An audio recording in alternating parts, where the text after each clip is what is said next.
कहानी की शुरुआत होती है अनु और आर्य के बीच के उस पल से जब बस में दोनों के बीच बहस बढ़ जाती है।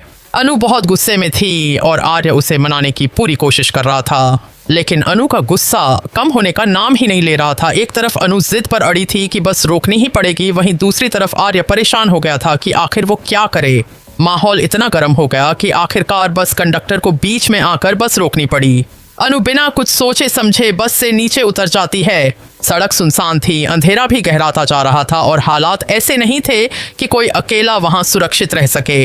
आर्य तुरंत अनु को रोकने की कोशिश करता है। वह कहता है, अनु ये जगह सही नहीं है, इस वक्त अकेले जाना खतरे से खाली नहीं है। लेकिन अनु उसके शब्द सुनने के लिए तैयार ही नहीं थी। उसके मन में सिर्फ यही चल रहा था कि आर्य से सच निकलवाना है। अनु कहती है, मुझे माफी नहीं चाहिए, मुझे सिर्फ सच सुनना है और वो सच शायद तुम कहने वाले ही नहीं। इतना कहकर वह तेजी से आगे बढ़ जाती है। अनु अकेली सड़क पर चल रही थी, तभी अचानक से एक कार उसके पास आकर रुकती है। उसमें बैठे कुछ लड़के मजाकिया अंदाज में उससे लिफ्ट मांगने लगते हैं। अनु घबराकर पीछे हट जाती है और साफ मना कर देती है, मगर उन लड़कों की नजरें साफ तौर पर गलत इरादे दिखा रही थीं। वे कार से उतरते हैं और अनु के आसपास आकर घेरा बना लेते हैं। अनु डरी हुई थी और वहां से निकलने की कोशिश कर रही थी, लेकिन रास्ता बंद हो गया था। तभी अचानक आर्य वहां पहुंच जाता है। अनु को बचाने के लिए वह बीच में आकर एक लड़के का हाथ पकड़ लेता है। हालात देखते ही दूसरा लड़का घबरा जाता है और अपने दोस्तों से कहता है कि आर्य के पास शायद गन है। यह सुनकर सारे लड़के डर कर भाग खड़े होते हैं। आर्य जिस लड़के का हाथ पकड़े हुए था वह भी धक्का मारकर भाग निकलता है। इस अफरा तफरी में अनु गिरने वाली थी, लेकिन आर्य उसे संभाल लेता है।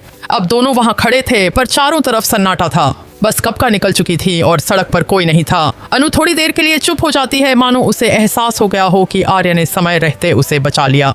लेकिन स्थिति अभी आसान नहीं थी, क्योंकि फोन में नेटवर्क नहीं था और मदद के लिए किसी को बुलाया भी नहीं जा सकता था। आसमान में अंधेरा और गहराता जा रहा था और दोनों को समझ नहीं आ रहा था कि क्या करें। काफी देर भटकने के बाद उन्हें एक छोटा सा होटल दिखाई देता है। दोनों वहीं रुकने का फैसला करते हैं। होटल बहुत साधारण था, वहां न तो लैंडलाइन काम कर रही थी और न ही मोबाइल नेटवर्क। मजबूरी में उन्हें अगली सुबह तक इंतजार करना था। आर्य पहले तो रुकने के लिए मना करता है, लेकिन अनु के कहने पर मान जाता है। होटल में सिर्फ एक ही रूम उपलब्ध था, इसलिए दोनों को वहीं रुकना पड़ता है। कमरे में पहुंचने के बाद माहौल थोड़ा हल्का होता है, लेकिन अनु अब भी खामोश रहती है। आर्य बाहर पुलिस सायरन की आवाज सुनकर चौंक जाता है और अनु से कहता है, जब तक मैं 5 बार दरवाजे पे नॉक न करूं, दरवाजा मत खोलना। वह बाहर जाकर पूछताछ करता है और रिसेप्शन पर पता चलता है कि पुलिस तो रूटीन ड्यूटी पर है। यह सुनकर वह राहत की सांस लेता है और वापस कमरे में लौट आता है। लेकिन लौटते ही उसे एक अजीब सरप्राइज मिलता है। कमरे में पहले से ही एक गिफ्ट रखा हुआ था। आर्य हैरान होकर अनु से पूछता है, ये गिफ्ट किसका है? अनु मुस्कुराते हुए कहती है, ये आपके लिए है। आर्य चकित हो जाता है और पूछता है, लेकिन तुम तो जयपुर जाने वाली थी, फिर तुम्हें कैसे पता कि मैं यहाँ आने वाला हूँ? अनु हल्की सी मुस्कान के साथ जवाब देती है, मुझे पहले से पता था कि आप मुझे रोकने जरूर आओगे। आर्य यह सुनकर कुछ पल के लिए चुप हो जाता है। वह खुद को समझ नहीं पाता, क्योंकि उसने तो सोचा भी नहीं था कि वह अनु को रोकने के लिए आएगा। लेकिन अंदर ही अंदर उसे एहसास हो रहा था कि अनु उसके लिए कितनी खास है। इस छोटे से होटल के कमरे में दोनों की कहानी एक नए मोड़ पर आ गई थी, जहां अब अनकहे जज्बात हवा में तैर रहे थे। होटल के कमरे में अब माहौल बिल्कुल शांत था। बाहर अंधेरा गहरा चुका था और आसपास सिर्फ झिंगुरों की आवाज सुनाई दे रही थी। अनु बिस्तर पर लेटी थी, लेकिन उसकी आंखें खुली हुई थीं। उसने करवट बदलकर ऐसे दिखाया जैसे वह सो गई हो। आर्य उसे देखकर सोच रहा था कि शायद अब वह आराम कर रही है, लेकिन उसके दिल में इतनी बातें थीं जो वो कहना चाहता था। कई दिनों से उसके अंदर दबे हुए जज्बात अब बाहर निकलने लगे। आर्य धीमी आवाज में बोलता है, अनु शायद तुम्हें पता भी नहीं है कि तुम्हारे आने से पहले मैं कितना अकेला था। मेरा जीवन बिल्कुल खाली था, मुझे समझ ही नहीं आता था कि मैं क्यों जी रहा हूँ। लेकिन जब से तुम मेरी जिंदगी में आई हो, मैंने जीना सीखा है।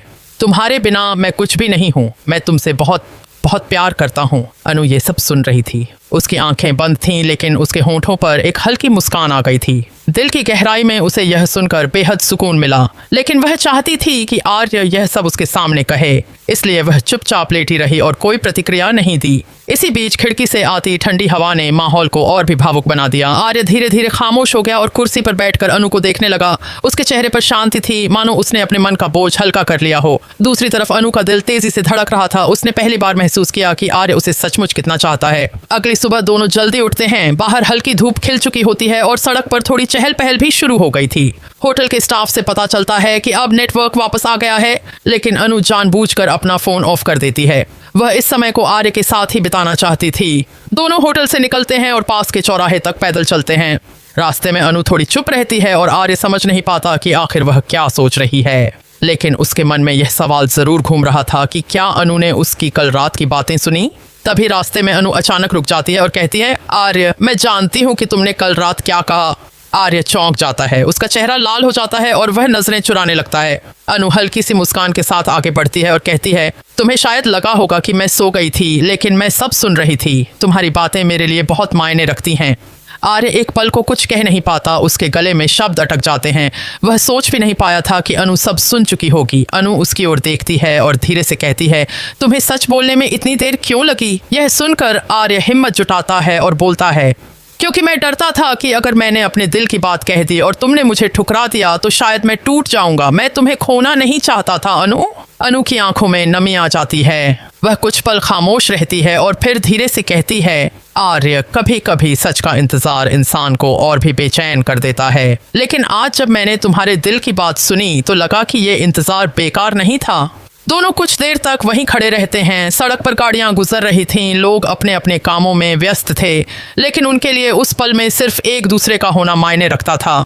धीरे धीरे दोनों आगे बढ़ते हैं और आखिरकार बस स्टैंड पर पहुंच जाते हैं। वहां पहुंचकर अनु आर्य से कहती है, मुझे नहीं पता आगे क्या होगा, लेकिन इतना जरूर जानती हूँ कि तुम्हारा साथ मेरे लिए सबसे खास है। आर्य मुस्कुराकर उसकी ओर देखता है और कहता है, अनु, तुम्हें रोकने के लिए ही तो मैं आया था और अब मैं तुम्हें कभी अकेला नहीं छोड़ूंगा।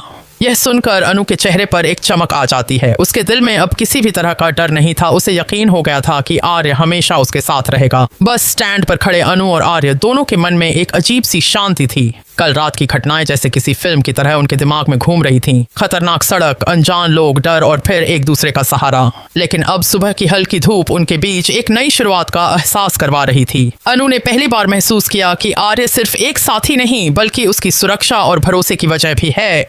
इसी बीच बस स्टैंड पर खड़ा एक जान पहचान वाला व्यक्ति उन्हें देख लेता है और तुरंत अनु के घर खबर भेज देता है। घर पर अनु के पिता काफी परेशान थे क्योंकि पूरी रात अनु से संपर्क नहीं हो पाया था। उनकी चिंता अब और भी बढ़ जाती है।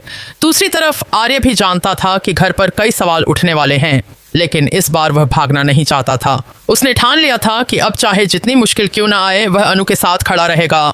जब दोनों घर पहुंचते हैं तो माहौल थोड़ा तनावपूर्ण हो जाता है। अनु के पापा गुस्से में पूछते हैं कि आखिर वह पूरी रात कहाँ थी। अनु चुप रहती है और उसकी जगह आर्य आगे बढ़कर सारी बात समझाता है। कैसे सड़क पर कुछ लड़कों ने अनु को परेशान करने की कोशिश की, कैसे वह समय रहते वहां पहुंच गया और कैसे मजबूरी में उन्हें होटल में रुकना पड़ा।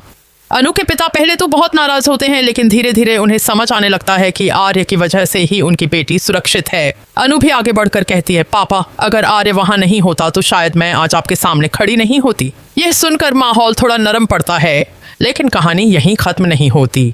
अब असली इम्तिहान शुरू होता है। परिवार वालों के मन में सवाल उठने लगते हैं कि क्या अनु और आर्य का रिश्ता सिर्फ दोस्ती से आगे बढ़ चुका है। रिश्तेदार भी बातें बनाने लगते हैं। समाज की नजरें जैसे दोनों पर टिक गई थीं। अनु अकेले में सोच रही थी कि क्या वह इस रिश्ते को दुनिया के सामने स्वीकार करने के लिए तैयार है। उसके दिल में कोई शक नहीं था कि आर्य उससे सच्चा प्यार करता है, लेकिन समाज और परिवार का दबाव किसी भी लड़की के लिए आसान नहीं होता। उधर आर्य भी परेशान था। उसने पहली बार अपने दिल की बात कही थी और अब हालात ऐसे बन गए थे कि उसे अपनी सच्चाई सबके सामने साबित करनी पड़ रही थी। वह खुद से वादा करता है कि वह सिर्फ अनु का प्यार ही नहीं बल्कि उसका सम्मान और भरोसा भी जीतेगा। कुछ दिन बाद एक पारिवारिक कार्यक्रम होता है। पूरे रिश्तेदार और जान पहचान वाले मौजूद थे। माहौल में एक अजीब सी खामोशी थी, मानो सबकी नजरें अनु और आर्य पर टिकी हों। इसी बीच एक रिश्तेदार ताना मारते हुए कहता है, पूरी रात होटल में रहना आसान नहीं होता, लोग तो बहुत बातें बनाएंगे। यह सुनकर अनु की आंखें नम हो जाती हैं, लेकिन इससे पहले कि वह कुछ कहे, आर्य आगे बढ़कर बोलता है, हाँ, लोग बातें बनाएंगे, लेकिन मैं ये सब सिर्फ इसलिए बता रहा हूँ क्योंकि मुझे किसी से डर नहीं है। अगर मैं उस रात वहाँ नहीं होता तो शायद अनु को कुछ हो जाता, और अगर लोगों को इसमें भी शिकायत है तो मैं उसके लिए भी खड़ा हूँ। मैं अनु से प्यार करता हूँ और इस सच को छिपाने से बेहतर है कि मैं सबके सामने स्वीकार कर लूँ। उसकी यह बात सुनकर पूरा माहौल स्तब्ध हो जाता है। अनु के पिता गहरी सांस लेकर आर्य की ओर देखते हैं। वे जानते थे कि यह लड़का उनकी बेटी के लिए जान तक देने को तैयार है। अनु की आंखों से आंसू गिरते हैं, लेकिन इस बार ये आंसू खुशी और गर्व के थे। आर्य के इस साहसिक कदम से माहौल बदल जाता है। रिश्तेदार जो बातें बना रहे थे वे चुप हो जाते हैं। अनु के पापा भी धीरे धीरे अपना गुस्सा छोड़कर सोचने लगते हैं कि शायद यही वह इंसान है जो उनकी बेटी की जिंदगी में सचमुच उसका ख्याल रख सकता है। यह पल अनु और आर्य दोनों के लिए बहुत अहम था। अनु ने महसूस किया कि अब आर्य सिर्फ उसका हमसफर नहीं बल्कि उसकी ढाल भी है। वहीं आर्य ने भी समझ लिया कि सच बोलना और सच के साथ खड़े रहना ही रिश्ते की असली ताकत है।